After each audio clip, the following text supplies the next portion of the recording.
क्या पीरियड्स के बारे में आपको ये वाली बात पता है? ऑन एवरेज एक लड़की की पूरी लाइफ में कम से कम 500 बार पीरियड्स आते हैं और एक बार पीरियड आता है तो कम से कम 3 से 5 दिन तक तो रहता ही रहता है। मतलब लगभग 2500 दिन हम लड़कियां ब्लीड करती हैं। और अगर इसको कैलकुलेट करें तो इसका मतलब ये है कि ऑन एवरेज एक लड़की अपने पूरी जिंदगी भर में लगभग 5 से 7 साल ब्लीड कर रही होती है। सिर्फ पीरियड्स वाले दिन को ही अगर काउंट करें तो हम लोग 7 साल तक सिर्फ ब्लीड ही कर रही हैं। समझ रहे हो? अब ये सुनो, एक बार के पीरियड में लगभग 40 ml ब्लड लॉस होता है। अब कैलकुलेट करें तो जिंदगी भर में हम कितना ब्लड लॉस करती हैं? 18 लीटर खून। हमारे शरीर से लगभग 18 लीटर खून यूं ही निकल जाता है पीरियड्स के दिनों में। और यही अगर आप ऑन एवरेज किसी आदमी का पूरा ब्लड कैलकुलेट करो तो एक मैन के अंदर लगभग 5 से 6 लीटर खून होता है और हम साल के 18 लीटर खून यूं ही त्याग रही हैं। मेन के अंदर जितना खून है उतना खून तो हम यूं ही पीरियड्स में बहा जाती हैं। फिर से सुनो, 3 पुरुषों के शरीर में जितना खून होता है उतना ही एक औरत अपने शरीर से खून बहा देती है जिंदगी भर के पीरियड्स में।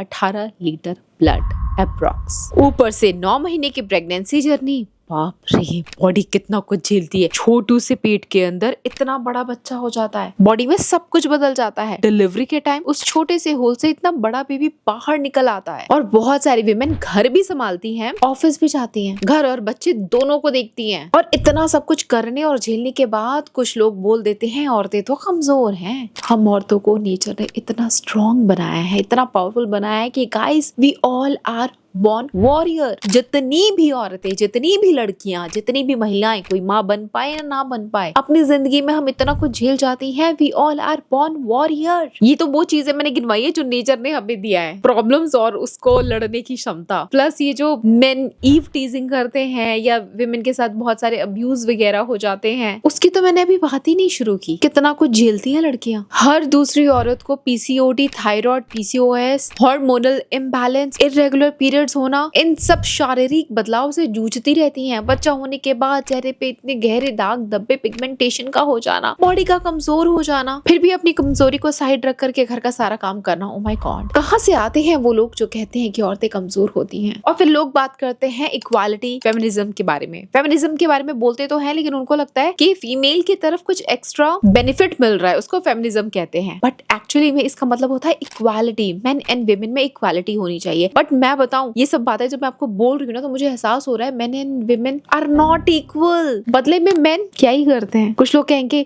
मर्द कमाता है, घर चलाता है, तो आजकल की औरतें इक्वली कमाती हैं और घर भी चलाती हैं। यस, मेन की इंपॉर्टेंस हमारी लाइफ में है, बहुत है, लेकिन जो कुछ भी फीमेल के बारे में मैंने अभी आपको बोला, आपको नहीं लगता कि मेन और विमेन इक्वल नहीं हो सकते? हमेशा एक आदमी को जॉब करने के लिए जाना है, सुबह उठेगा, हाइजीन मेंटेन करेगा या ना भी नहाए, मुंह धोया चलता बना। वहीं एक औरत को अगर ऑफिस जाना है तो सुबह उठ करके सबसे पहले अपने बच्चे के लिए खाना बनाएगी, पति के लिए बनाएगी, अपने लिए लंच पैक करेगी, फिर अपना क्लीनिनेस करेगी, फिर मेकअप करेगी, रेडी होगी, फिर ऑफिस जाएगी। जस्ट अभी ये वीडियो बनाते बनाते मैंने रियलाइज किया है कि पुरुष और औरत में जमीन आसमान का फर्क है। इक्वालिटी कभी हो ही नहीं सकती और पुरुषों को हमेशा औरतों को ऊंचा दर्जा देना चाहिए क्योंकि जिंदगी ने उन्हें ऑलरेडी बहुत कुछ पेन के रूप में दिया हुआ है। अगर आप पुरुष हैं तो लिटरली आप बहुत लकी हैं। इसका मतलब ये नहीं कि औरत होना अनलकी है, लेकिन आपको बहुत ज्यादा, वो कहते हैं ना, चांदी की चम्मच मिली हुई है। हमारी लाइफ में बहुत स्ट्रगल हो। और जैसे कि मैंने कहा, जस्ट मैंने अभी रियलाइज किया, तो मैंने रियलाइज ये किया है कि मेरे 2 बच्चे हैं, एक लड़का और लड़की। मैं हमेशा से अब तक उन दोनों को इक्वल सोचती आई थी, लेकिन आज के बाद नहीं भाई। लड़का बहुत प्यारा है लेकिन लड़की मेरे लिए प्रेशियस है। मेरी लड़की को मैं एक्स्ट्रा लव एंड केयर देने वाली हूँ क्योंकि मुझे पता है जिंदगी में जो चैलेंजेस आएंगे ना, दोनों बच्चों के लिए इक्वल नहीं रहेंगे। लड़की के लिए हमेशा चीजें बहुत ज्यादा चैलेंजिंग रहेगी, तो मेरा सॉफ्ट कॉर्नर और झुकाव मेरी बेटी की तरफ ज्यादा रहने वाला है क्योंकि ये लड़का है तो बाय लक मिल ही जाता है हमारे इस इंडियन समाज में। आप मेरी बात को एक्सेप्ट करो ना करो, आर्ग्यू करो, अपने पॉइंट ऑफ व्यू कमेंट में डालो या मेरे लिए कुछ अपशब्द कहें, बट सच तो यही है। Deep down in your heart आपको भी पता है। वेल, मैं एकदम अलग ही जोन में चली गई। मेरी वीडियो का टॉपिक है पीरियड्स हैक और पीरियड से रिलेटेड बहुत सारे क्वेश्चंस, मेल, डीएम, कमेंट्स आप लोग के मेरे पास आए हैं। क्यूरियस आपके क्वेश्चंस है, उसका आंसर मैं करूंगी। सो अभी की मेरी सारी बातें ऑफ टॉपिक हो गई थी, लेकिन जो कुछ भी कहा दिल से कहा है एंड आई रियली बिलीव ये एक ऐसा सच है जो अभी मैंने आपको बताया, जो बहुत सारे लोग जान करके भी अनजान बनने की कोशिश करेंगे। एंड आप कमेंट सेक्शन में ऐसे लोगों को देख सकते हो। एंड जो कोई भी मेरी बात से सहमत होता है तो please drop down your comment also, I am waiting to read. चलो शुरू करते हैं आज के क्वेश्चन आंसर से। सो पहला सवाल, तो रिसेंटली मुझे एक रील किसी ने डीएम किया एंड पूछा दीदी इसमें क्या सच्चाई है। एंड ये वाली रील मैंने भी काफी बार देखी थी, काफी वायरल है कि एंड जब आप इस तरीके से पैड को देखते हो लाइट के नीचे तो आपको नजर आता है पैड के अंदर कितना ज्यादा गंदगी है। इट्स डर्टी, इट्स अनहाइजेनिक, इसके अंदर बहुत सारे मोल्ड्स हैं और ये पैड्स जो यूज आप कर लेते हो उसी को रिसाइकिल करके बनाया हुआ है, ऐसा बहुत सारी रील में बोला जा रहा था। तो इसका क्या है fact, let's talk about that. So mostly जितने पैड्स हम यूज करते हैं उन सब में ब्लीचिंग की हुई होती है एंड उसके बीच में जो आपको ये हिस्सा नजर आ रहा होता है वो वुड पल्प का बना होता है जो पेल येलो कलर में होता है। प्लस किसी भी पैड के अंदर मल्टीपल लेयर्स होती हैं जिसकी वजह से जब लाइट पैड के ऊपर पड़ती है तो इतनी सारी लेयर्स लगी हुई हैं, ऑलरेडी कहीं कम ज्यादा हो जाता है तो आपको लाइट के नीचे पैड थोड़ा अजीब सा दिखता है, देख के लगता है कि ये मोल्ड है, इन्फेक्शन है, बैक्टीरिया है या फिर रिसाइकिल किया हुआ पैड है। ऐसा कुछ नहीं होता है, एक बार जो पैड यूज हो जाता है उसको रिसाइकिल नहीं करते हैं इस तरीके से। सो अगली बार पैड आपको ऐसा नजर आए तो प्लीज ये मत सोचना कि ये अनहाइजेनिक एंड डर्टी या मोल्ड वाला पैड है, वो बस उसके अंदर की बहुत सारी लाइनिंग होती है। बट एक बात गौर करने वाली है कि जितनी भी पैड की कंपनियां है ना उसके अंदर इंग्रेडिएंट लिस्ट नहीं होता है। मतलब कोई भी चीज अगर आप लेते हो तो उसके अंदर इंग्रेडिएंट लिस्ट होता है लेकिन पैड के अंदर नहीं होता। हमें नहीं पता इसके अंदर क्या मिलाया है, क्या बनाया है, कैसा है। वो होता तो हमारे लिए क्लैरिटी होती कि जो चीज हम यूज कर रहे हैं वो भी अपने इंटीमेट हाइजीन के लिए, तो उसके अंदर क्या है, कोई ऐसी चीज तो नहीं है जो हमें इन्फेक्शन, रैशेस या बहुत बड़ी बीमारी दे सकती है। आई थिंक पैड्स में बिना टॉक्सिक फ्री सर्टिफिकेशन होना बहुत जरूरी है, बट अक्सर ये होता नहीं है। कुछ ही ऑर्गेनिक पैड्स ऐसे हैं जो ऑर्गेनिक हैं।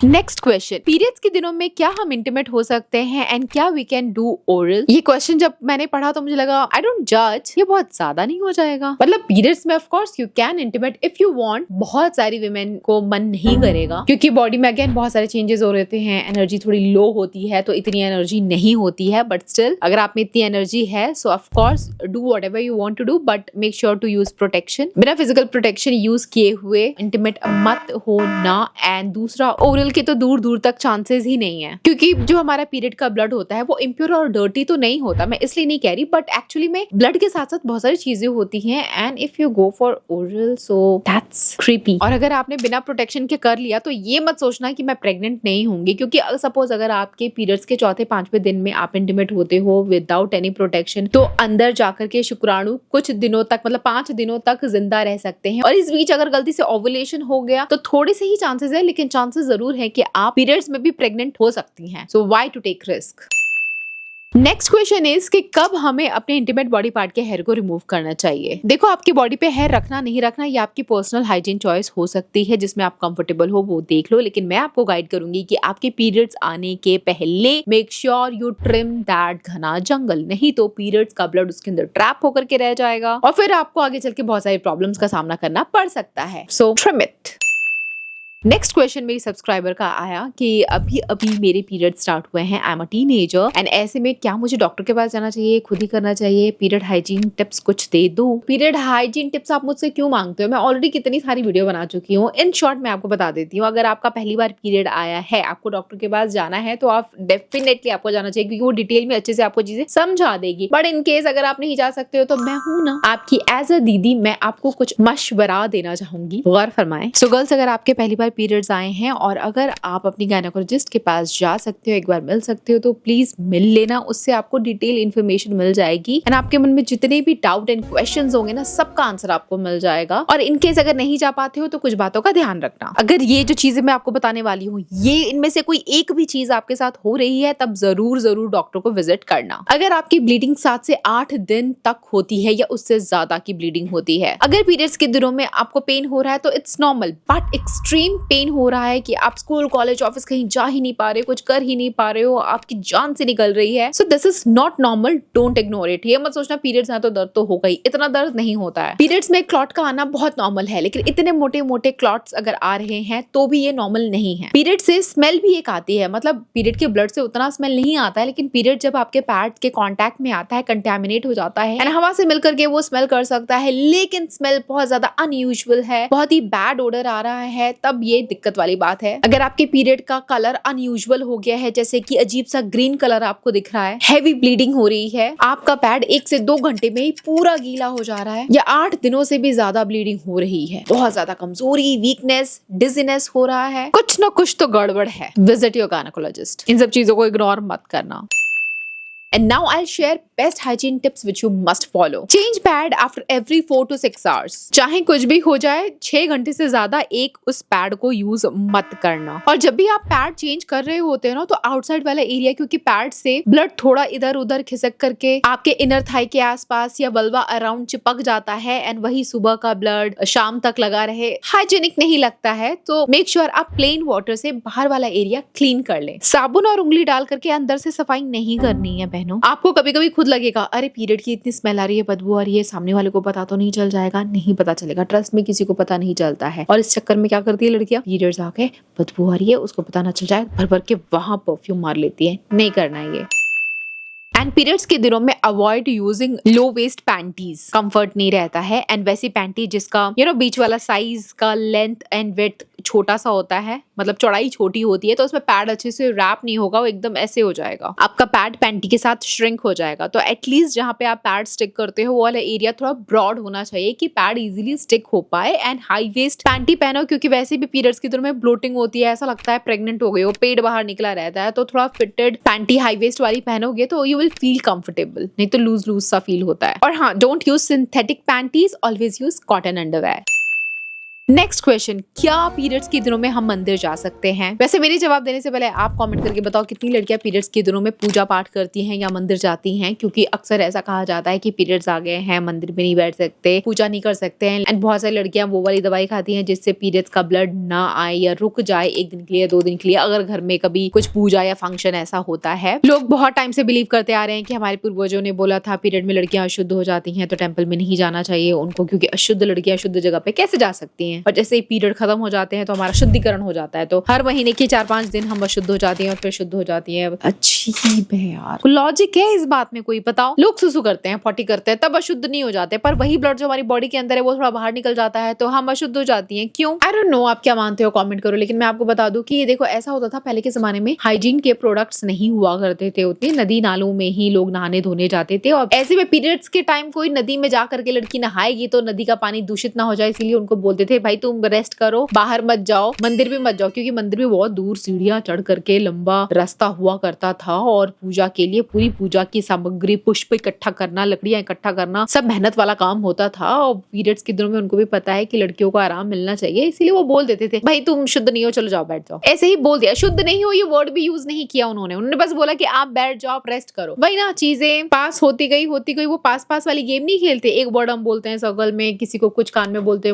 हैं, लास्ट बंदा जब वो चीज बोल रहा होता है तो उसका मीनिंग वर्ड सब कुछ बदल गया होता है। अब टेक्निकली हम बात कर लेते हैं। हमारी बॉडी के अंदर 2 प्रकार की ऊर्जा होती है। पहली प्राणवायु, जो कि ऊपर की तरफ होती है, जो हमारी ब्रीदिंग, फोकस, मेडिटेशन इन सबको रेगुलेट करती है। सेकेंड एनर्जी होती है अपान वायु, जो कि नीचे की तरफ होती है, सच एज वाटर, एयर, जो रेगुलेट करता है हमारे डाइजेशन को, एक्सक्रीशन को, इवन पीरियड ब्लड फ्लो को। और मंदिरों में भी प्राण वायु होती है, मतलब मंदिर में हम पूजा करते हैं उससे वहां की एनर्जी एकदम हाई रहती है। विमेन की बॉडी की एनर्जी, टेम्पल की बॉडी की एनर्जी आपस में क्लैश ना करें, इसीलिए पहले औरतों को बोला जाता था कि कुछ काम मत करो, उनके रेस्ट के लिए बोला जाता था, अशुद्धिकरण के लिए नहीं। एंड जैसे कि मैंने कहा पहले, कोई भी मेंस्ट्रुअल हाइजीन के प्रोडक्ट्स नहीं हुआ करते थे उस टाइम। कहाँ पैड से लड़कियां कपड़ा, घास, मिट्टी, पता नहीं क्या क्या यूज किया करती थी। कितना डिफिकल्ट था यार। हम लोग ब्लेस्ड हैं जो इस सदी में पैदा हुए हैं। स्टिल कभी कभी ऐसा लगता है कि वो वाला दौर ही अच्छा था। आज के टाइम में फोन तो इन्वेंट हो गए 2 लोगों को पास करने के लिए, लेकिन फोन लेके सब अपने अपने कमरों में रहते हैं। लोग एक दूसरे से कितना दूर हो चुके हैं। आपको क्या लगता है, अब का टाइम वाला दौर अच्छा है या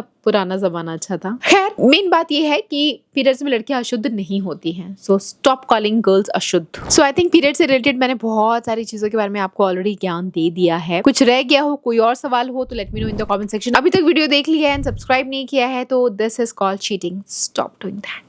वीडियो इन्फॉर्मेटिव लगे तो अपनी सारी सगे संबंधी दोस्तों के साथ इसको जरूर शेयर करना, जो लोग पीरियड्स को टैबू मानते हैं या शुद्ध मानते हैं, या जिनको पीरियड हाइजीन के बारे में कोई आइडिया नहीं है। वीडियो उनके लिए बहुत ज्यादा हेल्पफुल रहेगी। Thanks for watching, I will catch you again, till then bye guys.